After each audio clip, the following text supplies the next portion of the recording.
को 7 तारीख हम पहुंच रहे हैं और मैं जानता हूं कि आप क्या सवाल पूछने वाले हैं। मैं उसका कंफर्मेशन आपको शाम तक दे दूंगा। मुझे जानकारी मिली, शरद पवार जी हमारा स्वागत करेंगे। मेरे पास अभी 100% उसका कंफर्मेशन नहीं है, पर मैं उनसे बात करके आपको जानकारी दूंगा। एक मिनट। सवाल ये था कि आप शुरुआत करी तमिलनाडु से, वहाँ आपके सहयोगी एनसी स्टालिन थे। सीपीआई के साथ आप खेल में नहीं है, कोई गठजोड़ तो आप कर्नाटक में बीजेपी की सरकार, तेलंगाना में चंद्रशेखर राव है, वो भी एक बड़ा मोर्चा बनाने की कोशिश कर रहे हैं। अलग अलग तमाम गैर भाजपा दलों से बात। तमिलनाडु में हम डीएमके के गठबंधन के एक महत्वपूर्ण अंग है।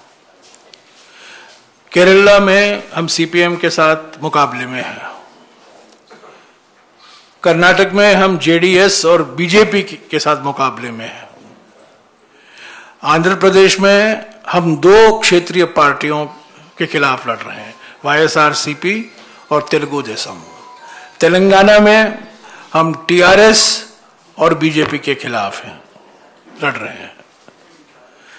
हम उम्मीद करते हैं और मुझे विश्वास है कि जब हम महाराष्ट्र में प्रवेश होंगे तो एमवीए के जो पार्टियां हैं वो हमारा स्वागत करेंगी और वो भारत जोड़ो यात्रा में भाग लेंगे।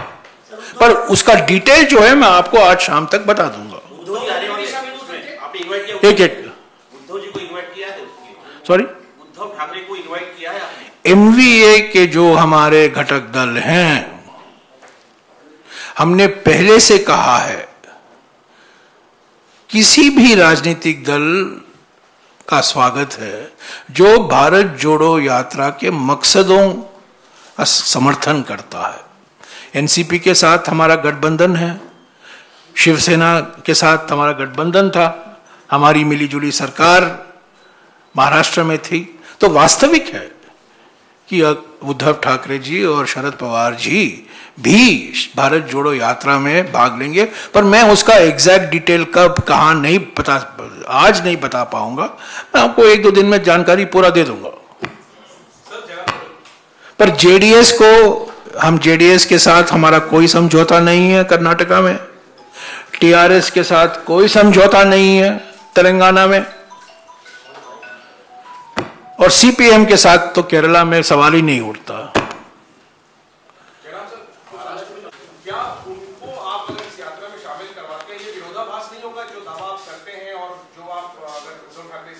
हमने पहले दिन से कहा है कि जो कोई संस्था, जो कोई राजनीतिक दल भारत जोड़ो यात्रा के मकसदों में विश्वास रखता है वो स्वागत है भारत जोड़ो यात्रा में। मैंने किसी दल का नाम नहीं लिया था, मैंने किसी व्यक्ति का नाम नहीं लिया था, मैंने किसी संस्था का नाम नहीं लिया था। पर आप देख रहे होंगे, मैं किसी का नाम नहीं लूंगा, आप देख रहे होंगे कि पिछले 48 दिनों में ऐसे भी व्यक्ति, ऐसे भी संस्था शामिल हैं भारत जोड़ो यात्रा में जो 2012 में कांग्रेस का विरोध किया था। न केवल कांग्रेस समर्थक भारत जोड़ो यात्रा में शामिल हुए हैं, कांग्रेस आलोचक जो एक जमाने में कांग्रेस आलोचक थे, तो उनके विचार में भी परिवर्तन आया है। पर महाराष्ट्र के संदर्भ में जो आपने सवाल उठाया, मैं जानता हूं कि एनसीपी भाग लेना चाहती है। मुझे पक्का जानकारी नहीं है कि क्या उद्धव ठाकरे जी आना चाहते हैं कि नहीं, पर अगर वो आना चाहेंगे जरूर हम उनका स्वागत करेंगे।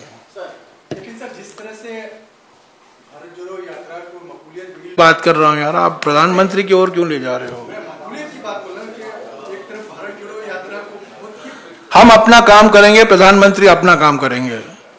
हमारा काम है, मैंने पहले दिन से कहा है, आर्थिक विषमताएं बढ़ रही हैं, सामाजिक ध्रुवीकरण को बढ़ावा दिया जा रहा है और राजनीतिक तानाशाही एक वास्तविकता है हमारे देश में। और ये 3 मुद्दे हैं जिनके खिलाफ भारत जोड़ो यात्रा अपनी आवाज उठा रही है। सर, मेरा सवाल है, भारत जोड़ो यात्रा की सफलता अच्छी है, भारत जोड़ो यात्रा में आप सबको रविशंकर प्रसाद कह रहे हैं, क्योंकि महबूबा मुफ्ती भी इस तरह के सवाल उठा रही है कि क्या कश्मीर में कोई माइनॉरिटी मुख्यमंत्री बनने की संभावना है? जिनको जनादेश मिलता है वो मुख्यमंत्री बनेंगे।